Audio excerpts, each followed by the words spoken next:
আসসালামু আলাইকুম ওরহমতুল্লাহ। প্রিয় বন্ধুরা, আশা করছি আল্লাহ তাআলার অশেষ রহমত এবং তিনার দয়ায় আপনারা সবাই ভালো আছে। আজ আমি আপনাদের সামনে পবিত্র জুমার দিনের আসরের পরের বিশেষ একটি দুরুদ এর আমল নিয়ে হাজির হয়েছি। এবং আসরের পরে এমন একটি মুহূর্ত আছে যে সময় আল্লাহ তাআলার কাছে কোনো কিছু চাইলে তিনি তা ফিরিয়ে দেন না। সুবহানাল্লাহ।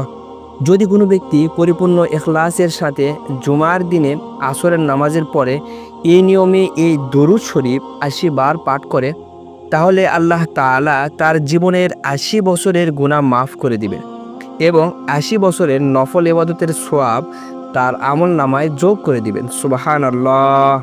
তাই একটু ধৈর্য ধরে পুরো ভিডিওটি মনোযোগ সহকারে দেখুন, অনেক ফায়দা হবে ইনশাআল্লাহ।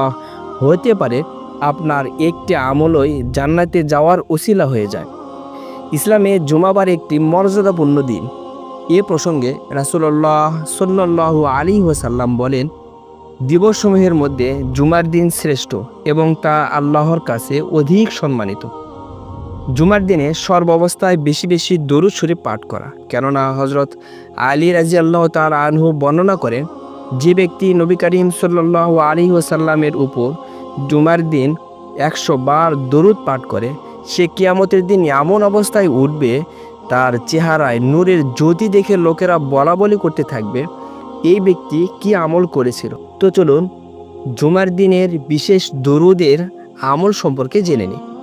জুমার দিনে আসরের নামাজের পড়ার পর ওই স্থানে বসে কারো সাথে কথা না বলে এই দরুদ শরীফটি ৮০ বার পাঠ করবে, তাহলে আল্লাহ তাআলা ৮০ বছরের গুনাহ খাতা মাফ করে দিবেন এবং ৮০ বছরের নফল ইবাদতের সওয়াব তার আমল নামায় যোগ করে দিবেন। সুবহানাল্লাহ। হযরত আবু হুরায়রা রাদিয়াল্লাহু তাআলা আনহু বর্ণিত,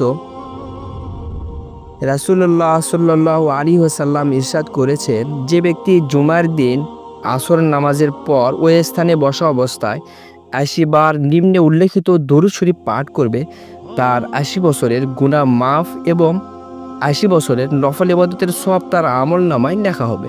সুবহানাল্লাহ। দরুদ শরীফটি হলো, আল্লাহুম্মা সাল্লি আলা মুহাম্মাদিন নাবিয়িল উম্মিয়্যি ওয়া আলা আলিহি ওয়া সাল্লিম তাসলিমা। প্রিয় বন্ধুরা, আসরের পরে মাগরিবের আগ মুহূর্ত সূর্য ডোবার সময় এমন একটি সময় আছে যে সময় আল্লাহ তাআলার কাছে দোয়া করলে আল্লাহ তাআলা তা কখনোই ফিরিয়ে দেন না এবং মনের যত আশা আকাঙ্ক্ষা আছে আল্লাহ তাআলা সব পূরণ করে দিবেন। সুবহানাল্লাহ। দোয়াটি করার আগে পাক পবিত্রতা হয়ে কিবলার দিকে হয়ে বসে নামাজের শুরুতে একাগ্রতার সাথে শুরুতে ৩ বার দরুদ শরীফ পাঠ করে, তারপর আস্তাগফিরুল্লাহ ৩ বার পাঠ করে দুহাত তুলে মনের যত চাওয়া পাওয়া, যত আশা আকাঙ্ক্ষা আছে সবগুলোই তুলে ধরবেন। ইনশাআল্লাহ আল্লাহ তাআলা কখনোই ফিরিয়ে দিবেন না। আল্লাহ তাআলা আমাদেরকে এই সমস্ত আমল করার তৌফিক দান করুন। আমিন।